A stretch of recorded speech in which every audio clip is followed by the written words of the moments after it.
नमस्कार, मैं रणवीर कुमार आपका स्वागत करता हूं अपने YouTube चैनल प्रेप जोन में। आज एक इम्पॉर्टेंट टॉपिक है जिसको लेकर मैं आपके सामने हाजिर हूं और इम्पॉर्टेंट टॉपिक है 1857 की क्रांति। 1857 का जो विद्रोह था वो भारतीय हिस्ट्री में, not in the modern history, पूरी हिस्ट्री में एक बहुत ही इम्पॉर्टेंट घटना है। और किसी भी एग्जाम की अगर बात करें, चाहे वो किसी स्टेट लेवल का PSC एग्जाम हो या बिहार, यूपी, मध्य प्रदेश, राजस्थान में जो पुलिस के एग्जाम होते हैं, दरोगा के एग्जाम होते हैं, या किसी भी क्लरिकल लेवल का एग्जाम होता है, रेलवे का एग्जाम होता है, इन सब के दृष्टिकोण से ये टॉपिक बहुत ही इम्पोर्टेंट है। आप किसी भी क्वेश्चन पेपर को पलट कर देख लें, इस टॉपिक से आपको निश्चित रूप से 1 या 2 सवाल देखने को मिल जाएंगे। तो आज मैं ये टॉपिक लेकर आपके सामने हाजिर हूँ। कोशिश करूंगा कि इस टॉपिक से रिलेटेड हर एक पहलू को ध्यान से डिटेल में आपको बताया जाए, चाहे वो इसके प्रारंभ किस तरीके से होता है, कथन मतलब कि बहुत सारे विद्वान ने, बहुत सारे इतिहासकार ने इसके बारे में क्या क्या बातें कही हैं, ये भी एग्जाम के दृष्टिकोण से बहुत इंपॉर्टेंट है। प्रभावित क्षेत्र किस किस क्षेत्र में ये क्रांति हुई तथा उसके कौन कौन नेता थे, उसको किस अंग्रेज अधिकारी ने दबाया, असफलता के क्या कारण थे और इसके क्या परिणाम हुए, इन सब बातों को डिटेल में चर्चा करूंगा इस वीडियो में। तो आइए शुरू करते हैं, स्टार्ट करते हैं। और अगर ये वीडियो का कंटेंट पसंद आता है तो चैनल को निश्चित रूप से सब्सक्राइब करें। हमारा यूट्यूब का चैनल है प्रेप जोन, PREPZONE, इस नाम से चैनल है, इसको सब्सक्राइब कीजिए, वीडियो को लाइक कीजिए। तो आइए स्टार्ट करते हैं, शुरुआत करते हैं इस इम्पोर्टेंट वीडियो को। तो सबसे पहले ये जानने की कोशिश करते हैं कि जब भी कोई युद्ध होता है, कोई क्रांति होती है, कोई विद्रोह होता है, तो निश्चित रूप से उसके कई कारण होते हैं। चाहे वो प्रथम विश्व युद्ध हुआ हो, द्वितीय विश्व युद्ध हुआ हो, उसमें भी आप पढ़े होंगे कि बहुत सारे कारण थे, कुछ तात्कालिक कारण थे। इसी तरीके से हमारे 1857 की जो क्रांति थी, इसके भी बहुत सारे कारण थे। हाँ, एक तात्कालिक कारण भी एक था। तात्कालिक कारण ये है, मैंने यहाँ लिख रखा है, न्यू एनफील्ड राइफल एक आया था। उन्होंने अंग्रेज ने भारतीय सिपाहियों के लिए, इवन के अंग्रेज सिपाहियों के लिए भी एक नए राइफल न्यू एनफील्ड राइफल के नाम से इन्होंने इंट्रोड्यूस किया था। इस राइफल के बारे में एक अफवाह फैल गया कि इसमें जो कारतूस है, जिसके ऊपरी भाग को मुंह से काटना पड़ता था, इसमें जो है गाय और सूअर की चर्बी का इस्तेमाल हुआ है। ये एक ऐसी अफवाह थी जो भारत के लोगों के लिए बहुत ही घृणा वाली बात थी। जैसे हिंदू के लिए जो गाय है वो बहुत पवित्र होता है, उसको कभी मुंह में नहीं ले सकता है, उस तरीके से जो सूअर है वो मुसलमान के लिए बहुत ही नफरत वाली चीज होती है, घृणा वाली चीज होती है। इसीलिए एक ऐसी अफवाह फैल गई जिससे कि भारत के जो सिपाही थे, इन्होंने इस बंदूक का कारतूस था उसको इस्तेमाल करने से मना कर दिया। और ये जो बात है, इस 1857 की क्रांति का एक तात्कालिक कारण बना और बहुत सारे जो मुद्दे थे जो दबे हुए आ रहे थे, उसको चिंगारी देने का काम इस राइफल के आने से हुआ। तो एक ओवरव्यू आपको देना चाहता हूँ 1857 क्रांति की कि और भी क्या वजह थी, क्योंकि इतनी बड़ी क्रांति सिर्फ राइफल के कारण नहीं हो सकता है, तो और भी बहुत सारे वजह थी, बहुत सारा रीजन था जिसके कारण भारतीयों में असंतोष व्याप्त था। तो कुछ आर्थिक कारण थे, राजनीतिक कारण थे, धार्मिक कारण थे, कुछ सैनिक कारण भी थे। तो हालांकि ये किसी भी एग्जाम के PT के प्री एग्जाम होता है या कोई भी ऑब्जेक्टिव MCQ बेस्ड एग्जाम होता है, उसके लिए उसके डिटेल में कारण को जानना जरूरी नहीं है। फिर भी चूंकि टॉपिक में पढ़ा रहा हूँ, आपको थोड़ा बहुत 2 मिनट ओवरव्यू देना चाहता हूँ कि क्यों हुआ। कुछ कारण आप जान लीजिए। जैसे कि अगर राजनीतिक कारण की बात करें तो उस समय लॉर्ड डलहौजी जो 1853 में लगभग भारत के 1853 के टेन्योर में वो भारत के गवर्नर जनरल थे। उस टाइम जो है एक हड़प नीति उनके द्वारा लाई गई थी, मतलब कि जिस राजा का कोई बेटा नहीं हुआ वो दत्तक पुत्र, मतलब कि किसी को अपना बेटा मान नहीं सकता है और उसके राज्य को, उसके क्षेत्र को हड़प लेना है। इसी तरीके से तो इस तरीके से भारत के जो बहुत सारे राजा थे उनमें एक असंतोष व्याप्त था, ठीक है, कि हमारे राज्य को ये लोग अंग्रेज धीरे धीरे अपनी नीतियों के अनुसार हड़प रहे हैं। इसके अलावा आर्थिक कारण की बात करें तो भारत के किसान जो थे उनके ऊपर लगान बहुत अधिक मात्रा में वसूला जा रहा था और लगान देने में हमारे किसान सक्षम नहीं थे, इसलिए किसान वर्ग में भी एक असंतोष बहुत ज़्यादा व्याप्त था। इसके अलावा धार्मिक कारण की बात करें तो वो अंग्रेज जो थे वो ईसाई थे, वो चाहते थे कि धीरे धीरे ईसाई धर्म का भारत में प्रचार प्रसार किया जाए। जो भी जेल में कैदी होते थे उनको हर रोज शाम में एक ईसाई अध्यापक पढ़ाने के लिए आता था। ये भी एक बहुत ही ऐसी बात थी जो भारतीयों को पसंद नहीं थी। इसके अलावा भारत के मंदिर और मस्जिदों पर लगान लगाया जाता था। ये भी भारतीयों को बहुत ही नागवार गुजरता था कि हमारे मंदिर, हमारे मस्जिद जिसमें हम पूजा करते हैं, उस पर भी ये लोग लगान वसूल रहे हैं। तो इनको ऐसा लगता था कि हमारे धर्म के ऊपर ईसाई धर्म को जबरदस्ती थोपा जा रहा है। ये भी एक कारण हो गया क्रांति में, क्योंकि क्रांति का ये भी एक कारण है। इन सब बातों को, सैनिक कारण की अगर बात की जाए तो सैनिक में क्या था कि भारतीय लोगों को ऊंचे पदों पर नियुक्ति नहीं की जाती थी। साथ ही साथ भारतीय लोगों को जो है गोरे लोगों के मुकाबले सेम पोस्ट के लिए कम तनख्वाह मिलती थी। इसीलिए ऐसे बहुत सारे कारण थे जिस कारण पूरे भारत में एक असंतोष का माहौल था, असंतोष व्याप्त था। और ये जो न्यू एनफील्ड राइफल है, ये जो है इस क्रांति में एक चिंगारी का काम किया। और जैसे ये क्रांति फैली पूरे भारत में तो नहीं, उत्तर भारत में और कुछ बिहार यूपी के क्षेत्रों में ये क्रांति फैल गई। इसमें सिर्फ सैनिक नहीं, बहुत सारे अंग्रेज इतिहासकार कहते हैं कि सिर्फ सैनिक सिर्फ विद्रोह था, लेकिन ऐसा नहीं है। सैनिक के साथ साथ भारतीय जो आम नागरिक थे वो भी इसमें बढ़ चढ़ के हिस्सा लिए और बहुत हद तक ये क्रांति सफल हुई। लेकिन फिर भी इसे असफल माना जाता है क्योंकि अंग्रेज ने इनको इस क्रांति को दबा दिया और फिर से अंग्रेज का भारत पे अधिकार हो गया। तो आइए कुछ इंपॉर्टेंट चीज देखते हैं। ये तो हो गई ओवरव्यू की बात, जिससे आपको आइडिया लग गया होगा कि 1857 की क्रांति क्यों हुई, कैसे। लेकिन ये क्या हुआ, एग्जाम के लिए वो एग्जाम के लिए इम्पोर्टेंट जो अब मैं पढ़ाऊंगा ये इम्पोर्टेंट है, ठीक है। तो सबसे पहले देखते हैं कि उस समय के महत्वपूर्ण व्यक्ति कौन कौन थे, क्योंकि एग्जाम में बहुत बार आ चुका है, ठीक है। तो ये चैलेंज करता हूँ आपसे, अगर आप वीडियो पूरा देख लेंगे तो आपको एक भी क्वेश्चन 1857 की विद्रोह से, उसकी क्रांति से संबंधित एक भी क्वेश्चन एग्जाम में नहीं छूटेगा। प्री एग्जाम की मैं बात कर रहा हूँ। सबसे पहले देखते हैं कि महत्वपूर्ण व्यक्ति कौन कौन थे। उस समय एक पोस्ट हुआ करता था गवर्नर जनरल का। गवर्नर जनरल का तो भारत में हर समय एक गवर्नर जनरल हुआ करता था। तो गवर्नर जनरल कौन थे, उसमें भारत के एग्जाम में बहुत बार आ चुका है। तो गवर्नर जनरल थे लॉर्ड कैनिंग। अब लॉर्ड कैनिंग इसलिए इंपॉर्टेंट है कि 1857 की क्रांति के बाद ये पोस्ट जो गवर्नर जनरल है इसको खत्म कर दिया गया, इस पोस्ट को ही खत्म कर दिया गया। पोस्ट का नाम बदल दिया गया और पोस्ट का नाम कर दिया गया वायसराय। तो लॉर्ड कैनिंग ही वो अंतिम गवर्नर जनरल भी है और लॉर्ड कैनिंग ही क्या है, प्रथम वायसराय भी है। ये हमेशा ध्यान रखना, ये बहुत बार एग्जाम में क्वेश्चन आया है। इसके अलावा इंग्लैंड का प्रधानमंत्री उस समय विद्रोह के समय इंग्लैंड का प्रधानमंत्री कौन था, तो विद्रोह के समय जो है इंग्लैंड का प्रधानमंत्री पामस्टन था। ये भी एग्जाम में बहुत बार आया है दोस्तों, इसको भी ध्यान, मैं सारी फैक्चुअल चीजें टच करूंगा, एक भी फैक्चुअल चीजें को मैं मिस करने की कोशिश नहीं करूंगा, ताकि एग्जाम में जो सारी चीजें आती हैं वो आपके लिए इंपॉर्टेंट, वो सब चीज आपको पता चल जाए। इसके बाद उस समय भारत का सम्राट कौन था, तो मुगल साम्राज्य का लगभग पतन हो चुका था, फिर भी मुगल सम्राट आखिरी थे बहादुर शाह जफर, और यही उसमें भारत के सम्राट भी थे। तो ये तीन जो महत्वपूर्ण व्यक्ति हैं इनका आपको हर समय पता होना चाहिए।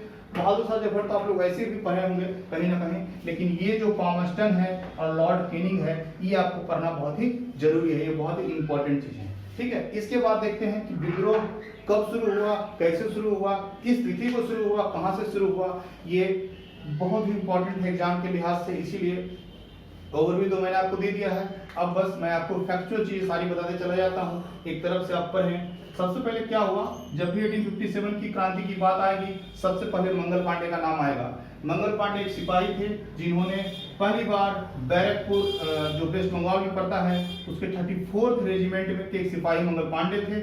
इन्होंने 29 मार्च 1857 को डेट याद रखिएगा, डेट का बहुत इंपॉर्टेंट है, सारे डेट नहीं, एक दो डेट। 29 मार्च 1857 को जो है इन्होंने विद्रोह, पहली बार इन्होंने विद्रोह किया।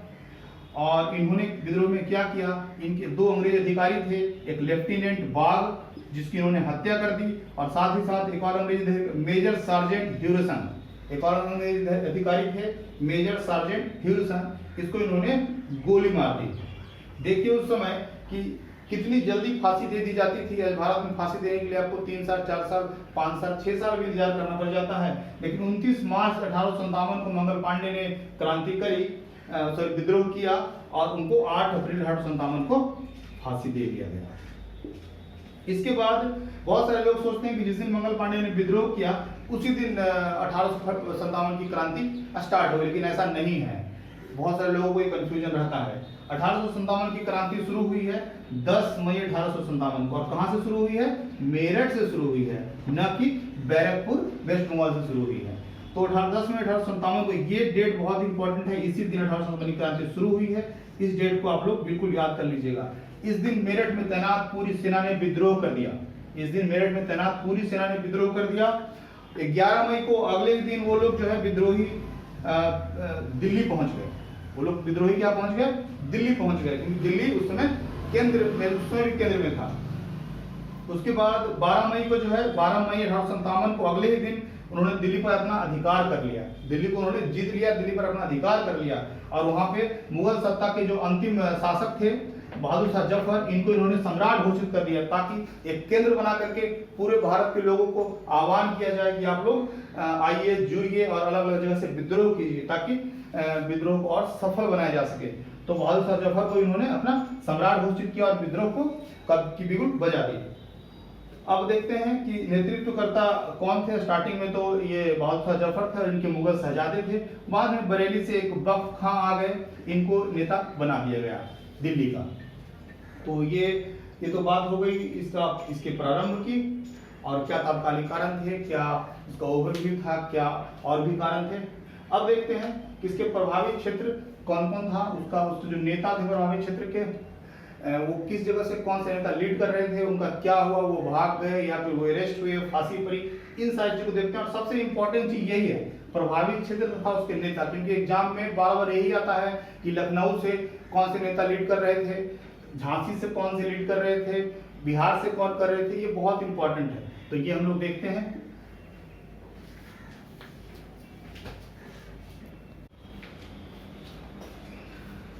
अब हम लोग देखते हैं कि प्रभावी क्षेत्र कौन कौन से थे। तो मुख्यतः भारत में उत्तर प्रदेश का बहुत सारा इलाका, बिहार, कुछ बंगाल के इलाके, कुछ राजस्थान के इलाके, और थोड़ा बहुत हिमाचल प्रदेश में कुल्लू का इलाका, बस यही सब एरिया जो था वो मुख्य रूप से 1857 की क्रांति में प्रभावित था। बाकी साउथ के कुछ एरिया तो मद्रास वगैरह तो बिल्कुल भी अछूते थे, कोई मतलब नहीं है। और कुछ भारत के जो राजा रजवाड़े थे वो अंग्रेज का साथ दिए, ये भी एक कारण है असफल होने का क्रांति। तो आइए देखते हैं ये जो मैंने लिखा है अभी, ये बहुत इंपॉर्टेंट है आपके एग्जाम के पॉइंट ऑफ व्यू से, खास करके जो MCQ एग्जाम्स होते हैं। सबसे पहले देखते हैं कि दिल्ली जो कि केंद्र था, इसलिए जानना जरूरी है। तो दिल्ली में जो हमारे नेतृत्व करता थे वो बहादुर शाह जफर थे एवं इनके शहजादे थे। तो इनका क्या हुआ ये जानना जरूरी है। और ये देखिए मैंने कुछ लिखा हडसन, यहाँ मैंने कैम्पबेल लिखा, यहाँ मैंने कैम्पबेल। तो कुछ जगह पे क्रांति को दबाने के लिए एक खास रूप से अंग्रेज अधिकारी नियुक्त हुए थे जिन्होंने क्रांति को दबा दिया। तो ऐसे अधिकारियों के नाम भी कभी कभी एग्जाम में पूछ लिए जाते हैं, इसीलिए मैंने इसको भी कवर किया है। तो दिल्ली में जो दबाने वाले अधिकारी थे उनका नाम था हडसन नाम था। अब जब दिल्ली में क्रांति को फाइनली सितंबर में दबा दिया गया तो क्या किया गया, जो बहादुर शाह जफर के 2 बेटे थे उनको और एक पोता, सबको जो है लाल किला के सामने गोली मार दी गई, और बहादुर शाह जफर को जो है वो देश से निकाल करके रंगून में निर्वासित कर दिया गया। रंगून में उनको रख दिया गया, जहाँ पे उनकी कुछ समय में ही मृत्यु हो गई। तो ये तो हो गया दिल्ली का। इसके बाद देखते हैं लखनऊ में क्या हुआ। लखनऊ में बेगम हजरत महल थी, ये लीड कर रही थी पूरे इस क्रांति को, इस विद्रोह को लीड कर रही थी। तो फाइनली लखनऊ में जो है कैम्पबेल नाम का वो अंग्रेज अधिकारी था जो नियुक्त था दबाने के लिए, और उसने क्रांति को दबा भी दी। इन्होंने आत्मसमर्पण से मना कर दिया और ये नेपाल चले गए। ये सारी बातें इंपॉर्टेंट हैं कि कौन से अधिकारी ने विद्रोह को दबाया, वहाँ से लीडर कौन था, और फाइनली उनका क्या हुआ। ये सब चीज़ आपको याद रखना है, खास करके टॉप के 5-6। कुछ नीचे के आप नहीं याद रखेंगे तो चलेगा, एग्जाम के दृष्टिकोण से इतने इंपॉर्टेंट नहीं है, लेकिन फिर भी मैंने बता दिया। तीसरा है कानपुर। तो कानपुर में 2 लीडर थे, नाना साहेब थे और तात्या टोपे थे। कभी कभी कंफ्यूजन होता है लोगों को, तो बता देना चाहता हूँ, नाना साहेब ही मुख्य लीडर थे, तात्या टोपे जो थे वो उनके कमांडर इन चीफ थे, या आप कह सकते हैं सेनापति थे। ठीक है। और यहाँ पे भी जो विद्रोह को दबाने का कार्यभार था वो कैम्पबेल को दिया गया था। फाइनली नाना साहेब को क्या हुआ, जब उन्होंने कानपुर पे अपना अधिकार कर लिया और अपने आप को उन्होंने सम्राट घोषित कर दिया, तो एक अंग्रेज अधिकारी था वो इनको उन्होंने इलाहाबाद सुरक्षित पूर्वक पहुंचाने का वचन देकर इन्होंने अपना आत्मसमर्पण किया, और जब इन्होंने समर्पण किया तो इलाहाबाद ले जाने के क्रम में धोखे से इनको सती चौरा नामक स्थान पे इनकी हत्या कर दी गई। तो ये इम्पोर्टेंट है। इसके बाद तात्या टोपे जी का क्या हुआ? तात्या टोपे जी को जो है गलती से सिंधिया के राजा मान सिंह जो थे उन्होंने बुलाया और धोखे से अंग्रेज को सौंप दिया, और उसके बाद अंग्रेज ने इनको फांसी दे दी। इस तरह से कानपुर में जो ये क्रांति थी ये पूरी तरह से दबा दिया गया। इसके बाद झांसी, ये तो आप लोग सबको पता होगा, झांसी में जो गंगाधर राव की पत्नी थी रानी लक्ष्मीबाई, इन्होंने खूब लड़ी मर्दानी की, वो झांसी वाली रानी थी, इन्होंने यहाँ से क्रांति की बागडोर संभाली थी और फाइनली ये युद्ध भूमि में ही लड़ते हुए मारी गई थी। इसके बाद पटना बिहार की बात की जाए तो दो बहुत इंपॉर्टेंट है, एक तो पटना से और दूसरा शाहाबाद जिले से। शाहाबाद जिला कौन सा है? आज के जो आरा बक्सर का एरिया है आज के समय में, वो पहले शाहाबाद का जिला हुआ करता था। तो पटना में जो है पटना से जो लीडर थे वो पीर अली थे, पटना से लीडर थे वो पीर अली थे, और शाहाबाद से जो थे वो शाहाबाद में जगदीशपुर के का एरिया था जहाँ पे राजा रहते थे। तो जगदीशपुर के जो राजा थे वीर कुंवर सिंह, ये वहाँ पे लीडर थे। और फाइनली जो पटना और शाहाबाद का एरिया है, इसके क्रांति को दबाने के लिए जो अंग्रेज अधिकारी नियुक्त हुए थे वो थे विलियम टेलर तथा बेंसन टायर। ये बहुत ही इंपॉर्टेंट है, बीपीएससी या बिहार दरोगा का कोई एग्जाम देने वाले हैं मेंस का, या बिहार एसएससी का जो इंटर लेवल का एग्जाम होने वाला है, उन सब के लिए बहुत इंपॉर्टेंट है कि 1857 में शाहाबाद और पटना के क्षेत्र में क्रांति को दबाने के लिए कौन से अंग्रेज अधिकारी थे? तो विलियम टेलर तथा बेंसन टायर थे। इसके अलावा और भी इंपॉर्टेंट है कुछ। इलाहाबाद की बात करें तो यहाँ पे मौलवी लियाकत अली थे, और यहाँ पे विद्रोह को दबाने वाले जो अधिकारी थे उनका नाम था जनरल नील। इसके अलावा कुछ और भी याद कर लीजिए। बरेली से खान बहादुर खान, जिनको फाइनली फांसी दे दी गई पकड़कर, और यहाँ अधिकारी कौन थे? कैंपबेल थे। इसके बाद फैजाबाद की बात करें तो मौलवी अहमदुल्लाह थे, तो लीडर थे विद्रोह के, और दबाने वाले अधिकारी का नाम था कैंपबेल। इसके अलावा इतने इंपॉर्टेंट नहीं है बट फिर भी याद कर लीजिए, कभी एग्जाम में हो सकता है आ जाए। गोरखपुर से लीडर कौन थे? गजाधर सिंह थे। उड़ीसा से लीडर कौन थे? सुरेंद्र शाही तथा उज्जवल शाही, और इनको देश निकाला कर दिया गया, इनका दंड। कुल्लू, ये हिमाचल प्रदेश का एरिया है, यहाँ पे जो विद्रोह के नेता थे, विद्रोही नेता वो थे राजा प्रताप सिंह, इनको मृत्यु दंड दे दिया गया। इसके अलावा मंदसौर का जो एरिया था उसमें फिरोज शाह थे, और इनको भी रंगून निर्वासित कर दिया गया इनके साथ। तो ये बातें हो गई कि कौन कौन सा देश का एरिया जो था वो प्रभावित क्षेत्र था, तथा वहाँ के नेता कौन थे, तथा उसको दबाने वाले जो अधिकारी थे वो कौन थे। अब इसके बाद देखते हैं हम कि 1857 की क्रांति के बारे में कौन कौन से इतिहासकार ने क्या कहा है, और उसके क्रांति के क्या असफलता के कारण थे, साथ ही साथ क्रांति के क्या परिणाम हुए, ये भी हम देखने की कोशिश करते हैं।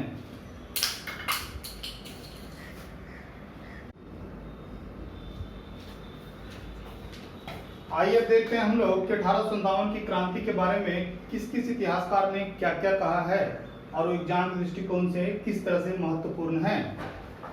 तो कुछ ऐसे इतिहासकार थे जिन्होंने इस क्रांति के बारे में बहुत सारी बातें कही हैं, और एग्जाम के हिसाब से बहुत इंपॉर्टेंट है। कौन कौन सी किताबें लिखी हैं ये भी इम्पॉर्टेंट है। इसके साथ ही साथ इसी कोशिश करेंगे पढ़ने का क्या सफलता के क्या क्या कारण थे, क्या क्या ऐसी कमी रह गई जिसके कारण से ये जो क्रांति थी, इतनी महत्वपूर्ण क्रांति, ये कैसे सफल हो गई। इसके बाद देखेंगे कि क्या परिणाम हुए, इस क्रांति के क्या परिणाम हुए, क्या फेरबदल हुए भारत के ऊपर शासन करने के तौर तरीकों में।